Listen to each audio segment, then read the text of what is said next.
ന്യൂസിലേക്ക് സ്വാഗതം. നിങ്ങൾ പേരാമ്പ്രയിൽ നിന്നുള്ള വാർത്തകളൊക്കെ കേട്ടിട്ടുണ്ടാകും. അതിന് അനുബന്ധമായി ചിലതുകൂടി പറഞ്ഞു വെക്കേണ്ടതുണ്ട്. കാരണം ആ പറഞ്ഞു വെക്കലിന് ആനുപാതികമായ ചില വിവരങ്ങൾ ഞങ്ങൾക്ക് കിട്ടിയിട്ടുണ്ട്. അതുകൊണ്ടാണ് പറഞ്ഞു വെക്കാം എന്ന് പറഞ്ഞത്. പേരാമ്പ്രയിലെ സംഭവം രാഷ്ട്രീയം തന്നെയാണ്. നമ്മുടെ MP ആയ ഷാഫി പറമ്പിൽ ആശുപത്രിയിലാണ്. 13 ദിവസം വരെ ആശുപത്രിയിൽ തന്നെ കിടക്കാനാണ് ഷാഫി പറമ്പിലിന് ഇപ്പോഴത്തെ വിധി. വിധി എന്ന് പറഞ്ഞാൽ ഷാഫി പറമ്പിൽ ചോദിച്ചു വാങ്ങിയതൊന്നുമല്ല.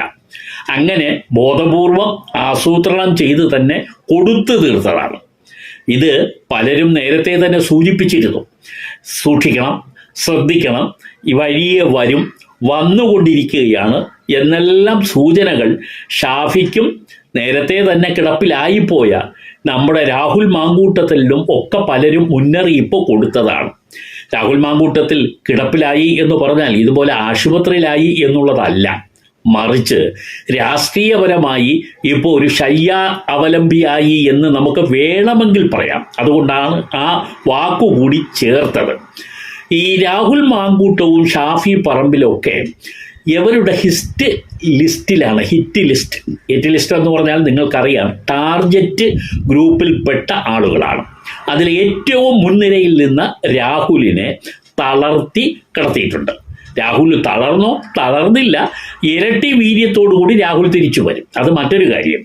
പക്ഷേ തളർത്താൻ കഴിഞ്ഞു എന്നുള്ളതാണ് അവർ ഉന്നം വെച്ചത്. അവരെന്ന് പറഞ്ഞാൽ ആരാണ്? ഇനി 1 വർഷം കൂടി മാത്രം ഭരണത്തിൽ ഇരിക്കാൻ ഈ ജനം ശരിക്കും ഹിതം കൊടുത്ത ആളുകൾ. ജനഹിതം എന്നല്ലേ നമുക്ക് പറയാൻ പറ്റും.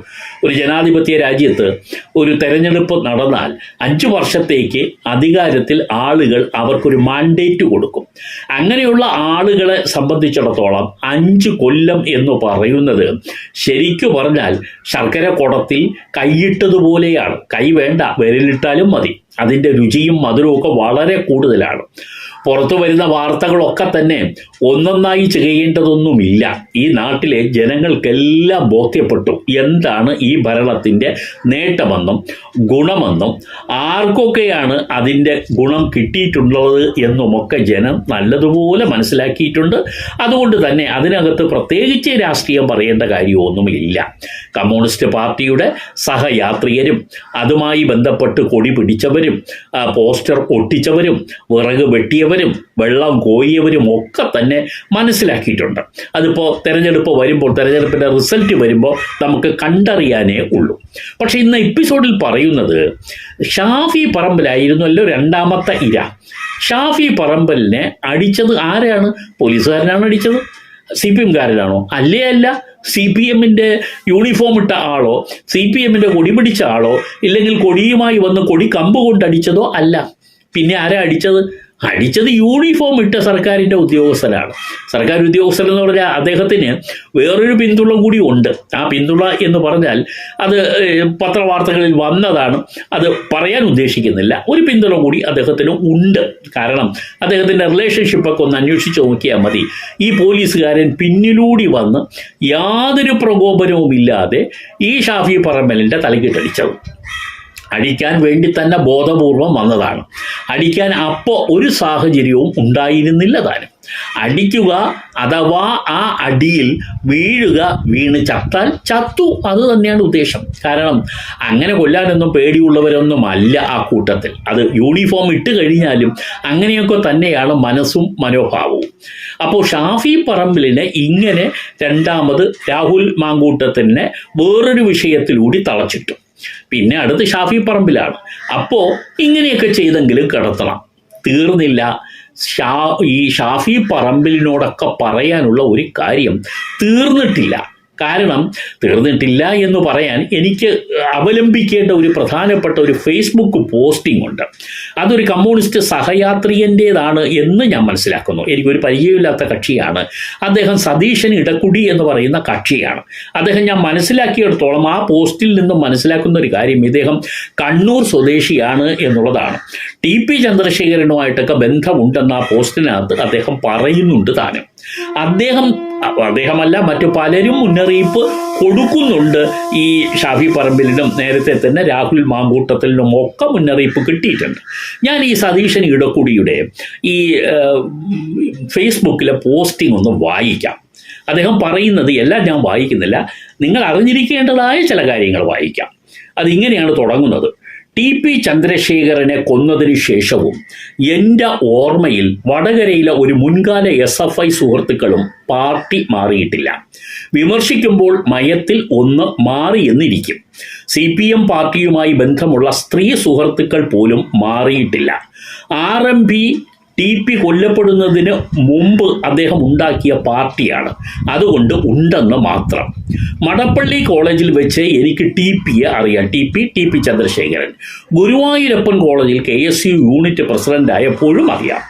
എന്നും ഇടക്കുടി എന്ന് വിളിച്ച് കൈപിടിച്ച് സംസാരിക്കുന്ന സ്നേഹം ഒരിക്കൽ സഹായിച്ചിട്ടുമുണ്ട്. TP കൊല്ലപ്പെട്ട ദിവസം വാർത്ത കേട്ടുറങ്ങി. ഉറക്കത്തിൽ എനിക്ക് വെട്ടേൽക്കുന്നത് പോലെ തോന്നി. ഞാൻ കുതറി മാറി. പ്രാണഭയത്തിൽ എൻ്റെ കാൽവിരലിലെ കൂർത്ത നഖം കൊണ്ട് ഭാര്യയ്ക്കാണ് പോറലേറ്റത്. ഉറക്ക നിലവിളിച്ചാണ് എഴുന്നേറ്റത്. അതേപോലെ TPയുടെ കാലത്ത് സ്റ്റുഡൻ്റ് എഡിറ്ററായിരുന്ന ജോ മാത്യുവിനും ഇതേ അനുഭവം ഉണ്ടായി. അന്ന് ജോ മാത്യു FBയിൽ പോസ്റ്റ് ഇട്ടിരുന്നു. പാർലമെന്റിൽ ദിഫാഷി ആയിരുന്നു ജോ മാത്യു. DOIFയുടെ നേതാവായിരുന്ന ബിമൽ അടക്കം കുറച്ചു പേർ ആ വേദനയിൽ പുളഞ്ഞു വിമതരായി. മറ്റൊരു ഈച്ച പോലും മാറില്ല. അതാണ് CPM പാർട്ടി. പാർട്ടിക്കെതിരെ ഒരു ഈച്ച പോലും പറക്കില്ല. എന്ത് കോടതി, എന്ത് കേസ്. ജോർജ് ഓർവലും പാസ്തർനാക്കും M സുകുമാരനും ഒക്കെ വെറുതെ സാഹിത്യം എഴുതിയതല്ല. ഇനി OV വിജയനെ കുറിച്ച് പറയുന്ന കാര്യമാണ്, ഞാനൊന്നും വായിക്കാൻ നിൽക്കുന്നില്ല. പിന്നീട് ഉള്ള പാരഗ്രാഫിൽ പറയുന്നത്, സ്റ്റാലിൻ്റെ പോലീസ് ഒരിക്കലേ വാതിലിന് മുട്ടുള്ളൂ, പിറ്റേന്ന് ആരും പ്രഭാതം കണ്ടിട്ടില്ല. ഹിറ്റ്ലറേക്കാൾ ആളുകളെ കൊന്നത് സ്റ്റാലിനാണ്. ഏകദേശം എല്ലാ വിമത പൊളിറ്റ് ബ്യൂറോ മെമ്പർമാരെയും കൊന്നൊടുക്കി. മാവോയുടെ സാംസ്കാരിക യാത്രയും നരമേധ യാത്രയായിരുന്നു. എതിരാളികളെ തുടച്ചു നീക്കി. ഇനി ഷാഫിയെക്കുറിച്ചാണ് പറയുന്നത്. അതുകൊണ്ടാണ് ഇത് ഈ എപ്പിസോഡിൻ്റെ ഭാഗമായി പറയുന്നത്. അതിന് മുന്നോടിയായി സതീശൻ ഇടക്കുടി എഴുതി വെച്ചതൊക്കെയാണ് ഞാൻ വായിച്ചത്. ഒരു കമ്മ്യൂണിസ്റ്റ് സഹയാത്രികൻ എന്നുള്ള നിലയിൽ അദ്ദേഹം പറയുന്നത് എല്ലാം കൂടി ഏകദേശമെങ്കിലും നിങ്ങളുടെ ശ്രദ്ധയിൽ കൊണ്ടുവരണമല്ലോ. അദ്ദേഹം തുടരുന്നത്, ഷാഫിയുടെ മൂക്കിൻ്റെ എല്ലു പൊട്ടിച്ചു മൃഗീയ വിനോദം പോലീസ് നടത്തിയപ്പോൾ FBയിൽ വരുന്ന പോസ്റ്റുകൾ നോക്കൂ. ഷാഫി ഷോ, പിന്നെ ചുവന്ന മഷിക്കുപ്പി. ഏകദേശം പോസ്റ്റുകൾ അങ്ങനെയാണ്. പാർട്ടി പോറ്റി വളർത്തുന്ന സംഘങ്ങൾ. അതുകൊണ്ട് അത്ഭുതപ്പെടേണ്ട, ആ പാർട്ടി അങ്ങനെയാണ്. ഷാഫിയോടുള്ള പക കെട്ടടങ്ങി എന്ന് വിചാരിക്കരുത്. ഇതാണ് അടിവരയിട്ട് എനിക്ക് നിങ്ങളോട് ചൂണ്ടിക്കാണിക്കാനുള്ളത്. നിങ്ങളെന്ന് പറഞ്ഞാൽ ഇത് കേൾക്കുന്നവരോടും പിന്നീട് ഷാഫി പറമ്പിലും അതുപോലെ നമ്മുടെ രാഹുൽ മാങ്കൂട്ടത്തിലും മാത്യു കുഴൽനാടനും ഒക്കെ ഒന്ന് കേട്ടാൽ കൊള്ളാം. അദ്ദേഹം പറയുന്നത് ഇങ്ങനെയാണ്: ഷാഫിയോടുള്ള പക കെട്ടടങ്ങി എന്ന് വിചാരിക്കരുത്. PT തോമസ്, മാത്യു കുഴൽനാടൻ, രാഹുൽ മാങ്കൂട്ടത്തിൽ, ഷാഫി പറമ്പിൽ കൊള്ളാവുന്ന കുറെ യുവ നേതാക്കൾ എന്നും ഉണ്ടായിരുന്നു. അവർക്ക് സഹിക്കുന്നില്ല എന്ന് പറഞ്ഞാൽ ആർക്കാണെന്ന് മനസ്സിലായല്ലോ. ഈ പറഞ്ഞ ആളുകൾക്ക് സഹിക്കാത്തതല്ല, എതിർ ചേരിയിലുള്ളവർക്ക് സഹിക്കുന്നില്ല. അതുകൊണ്ട് അത് തിരിച്ചറിയണം. KPCC പ്രസിഡന്റും പ്രതിപക്ഷ നേതാവും. കരുണാകരനെ ഒരിക്കലും CPM പ്രവർത്തകർ കരുണാകരൻ എന്ന് വിളിച്ചിട്ടില്ല. കരിങ്കാലി കരുണാകരൻ എന്നേ വിളിച്ചിട്ടുള്ളൂ. നാം ഓർക്കേണ്ടത്, ഒരു MBA ആണ് അവർ അഡ്മിറ്റ് ആക്കിയത്. പാർട്ടി ഇതുവരെ ആ സംഭവത്തെ അധിക്ഷേപിച്ചിട്ടില്ല. തെറ്റായിപ്പോയി എന്ന് പറഞ്ഞിട്ടില്ല. ക്യാമറകൾ തെളിവായി നിൽക്കുന്നു. കാണാമറയത്തവർ ഉണ്ട്. പല വേഷങ്ങളിൽ. ഒരു കണ്ണ് നല്ലതാണ്. TP സുഹൃത്തുക്കളോട് പറഞ്ഞ ഒരു കാര്യമുണ്ട്: രാത്രി എൻ്റെ ബൈക്കിൽ കയറരുത്. KK രമയോട് ഒരിക്കൽ സൂചിപ്പിച്ചിരുന്നു. ബൈക്ക് ഓടിച്ചു വരുമ്പോൾ കഴുത്തിന് കുറുകെ കേബിൾ വയർ ഉണ്ടായിരുന്നു. കുറച്ചു നേരം അതോർത്ത് കട്ടിലിൽ ഇരുന്നതിനെക്കുറിച്ച് രമ ഓർക്കുന്നുണ്ട്. ഓർത്താൽ മതി. സമാധാനത്തിൻ്റെ പതാകയാണ് നമ്മുടേത്, അഹിംസയുടെ പതാക. അത് ഉയർത്തിക്കാട്ടാൻ നമുക്ക് ആൾബലവും ആവശ്യമാണ്. പക്ഷികൾ കൂടണയുമ്പോൾ ഒറ്റയ്ക്ക് പറക്കാറില്ല. കൂടണയുമ്പോൾ ശ്രദ്ധിക്കണം. പാർട്ടി നിർദ്ദേശം കൊടുക്കണം. അഹിംസയാണ് നമ്മുടെ ലക്ഷ്യം. അവർക്ക് ഒരു ലക്ഷ്യമേ ഉള്ളൂ, മാർഗം അതിനെ സാധൂകരിക്കും. നിങ്ങൾ വെളിച്ചത്തിലേ നടക്കാൻ പാടുള്ളൂ. അധികാരം കയ്യിൽ നിന്നും പോകുന്നത് അവർ അറിയുന്നുണ്ട്. അതുകൊണ്ട് നിലവിട്ടിരിക്കുകയാണ്. അമ്പലത്തിലെ സ്വർണം പോലും അടിച്ചു മാറ്റുന്ന കാലത്തിൽ ചെമ്പും പൊന്നും ഏതെന്ന് ജനങ്ങളും തിരിച്ചറിഞ്ഞാൽ മതി. ഇത്രയേ ഉള്ളൂ സതീശൻ ഇടക്കുടിയുടെ ഈ പോസ്റ്റിംഗ്. ഇതിലെല്ലാം ഉണ്ട്. പറയേണ്ടതെല്ലാം സതീശൻ ഇടക്കുടി നന്നായി പറഞ്ഞു വച്ചിട്ടുണ്ട്. ഇതെല്ലാം നിങ്ങൾക്കും ഏകദേശം മനസ്സിലാകും എന്നാണ് ഞാൻ മനസ്സിലാക്കുന്നത്. കാരണം അരിയാഹാരം കഴിക്കുന്നവർക്കെല്ലാം ഇത് മനസ്സിലാവും. ഇതിൽ സൂചിപ്പിക്കുന്നത് പോലെ ഈ കാര്യം അടിവരയിട്ടൊന്നുകൂടി പറയുന്നു. പ്രിയപ്പെട്ട ഷാഫി, പ്രിയപ്പെട്ട രാഹുൽ മാങ്കൂട്ടത്തിൽ, അതുപോലെ അനുബന്ധമായ ചിലരും, അതിൽ മാത്യു കുഴൽനാടനും പെടും, എല്ലാവരും ഒന്ന് ശ്രദ്ധിച്ചാൽ കൊള്ളാം എന്ന് പറഞ്ഞാൽ നിങ്ങൾ അറിയേണ്ട എല്ലാ കാര്യങ്ങളും ഈ വാക്കുകളിൽ ഉണ്ട്. ശ്രദ്ധിച്ചാൽ കൊള്ളാം എന്നുള്ളതാണ്. കാരണം ഇനി ഭരണം നിലനിർത്താൻ ഒരു കൊല്ലം പോലും തികച്ചില്ല. ഇതിന് ഉള്ളിൽ ചെയ്യാവുന്നതൊക്കെ ചെയ്തു വെക്കും. കാരണം ഇനി ഭരണം കിട്ടും എന്ന് ഉറപ്പൊന്നുമില്ല. താഴെ തട്ടിൽ നിന്ന് വരുന്ന വികാരങ്ങൾ വിരുദ്ധമാണ്. എന്ന് പറഞ്ഞാൽ നിലം തൊടാതെ തന്നെ പറക്കും എന്നുള്ളതാണ്. എന്ന് പറഞ്ഞാൽ മുകളിലേക്കല്ല, നേരെ കീഴോട്ട്. അങ്ങനെയാണ് അണികൾ തന്നെ ഭവന സന്ദർശനം നടക്കുമ്പോഴെല്ലാം കൊടുത്ത ഫീഡ്ബാക്ക്. അപ്പം അതെല്ലാം കൂടെ വെച്ചുകൊണ്ട് നോക്കുമ്പോൾ വല്ലാത്ത ഒരു തന്ത്രപ്പാടുണ്ടാകും. ഈ തന്ത്രപ്പാട് അധികാരത്തിലിരിക്കുമ്പോൾ ഉണ്ടാകുന്നതാണ്. ഇനി ഇവിടെ നിന്ന് ഇറങ്ങിക്കഴിഞ്ഞാൽ ചിലതൊന്നും ചെയ്യാൻ പറ്റില്ല, അതിന് പ്രൊട്ടക്ഷൻ ഒന്നും കിട്ടില്ല. അപ്പോൾ ആരെങ്കിലും എന്തെങ്കിലും ചെയ്യുമെന്നൊന്നും അല്ല ഞാൻ പറയണത്, കരുതിയിരിക്കാൻ പറഞ്ഞേ ഉള്ളൂ. ഈ സതീശൻ ഇടക്കുട്ടി പറഞ്ഞത് തന്നെയാണ് ഞാൻ പറയുന്നത്. ഒന്ന് എല്ലാവരും ശ്രദ്ധിച്ചിരിക്കുക എന്നുള്ളത് മാത്രമേ ഉള്ളൂ. അത് നമുക്ക് പറയാൻ കഴിയുന്നത് രാഷ്ട്രീയ സാഹചര്യങ്ങൾ വെച്ചും. ഇപ്പോൾ നിങ്ങൾക്കറിയാം, ഈ രാഹുൽ മാങ്കൂട്ടമായാലും ഷാഫി പറമ്പിലായാലും വളരെ നിഷിദ്ധമായി വിമർശന രംഗത്ത് നിൽക്കുന്നവരാണ്. അവർ അതിൻ്റെ പേരിൽ തന്നെ അണികളെ സംഘടിപ്പിച്ചെടുക്കാൻ കരുത്തുള്ളവരാണ്. യുവ നേതൃത്വത്തിൽ കോൺഗ്രസിനെ അഭിമാനിക്കാവുന്ന രണ്ടുപേരാണ്. അപ്പോൾ ഇവർ ടാർഗറ്റ് ചെയ്യപ്പെടും എന്നുള്ളതാണ്.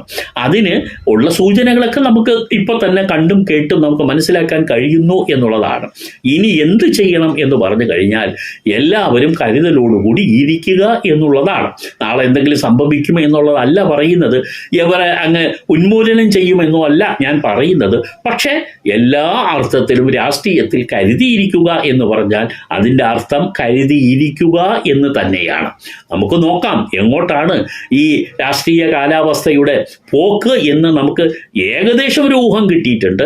പക്ഷേ അതിൻ്റെ ചിത്രം കുറച്ചുകൂടി വ്യക്തമാക്കാൻ കുറച്ച് സമയം കൂടി വേണം. അത് നമുക്ക് മറ്റൊരു എപ്പിസോഡിൽ അതിനെക്കുറിച്ച് വിശദമായി സംസാരിക്കാം. എന്തായാലും സതീശൻ ഇടക്കുടിയുടെ ഈ പോസ്റ്റിങ് ഈ ഫേസ്ബുക്കിൽ പലരും വായിച്ചിട്ടുണ്ടാകാം എന്ന് ഞാൻ മനസ്സിലാക്കുന്നു. അതിൻ്റെ താഴെ വന്നിരിക്കുന്ന കമൻറ്റുകൾ കൂടി നിങ്ങളൊന്ന് നോക്കിയാൽ നന്നാവും. ഞാൻ അതിന് വായിക്കാൻ നിൽക്കുന്നില്ല. സതീശൻ ഇടക്കുടി എന്ന് പറഞ്ഞ് ഫേസ്ബുക്കിലേക്ക് നിങ്ങൾ സെർച്ച് ചെയ്ത് കഴിഞ്ഞാൽ അദ്ദേഹത്തിൻ്റെ ഏറ്റവും ഒടുവിലത്തെ പോസ്റ്റിംഗ് കാണാം.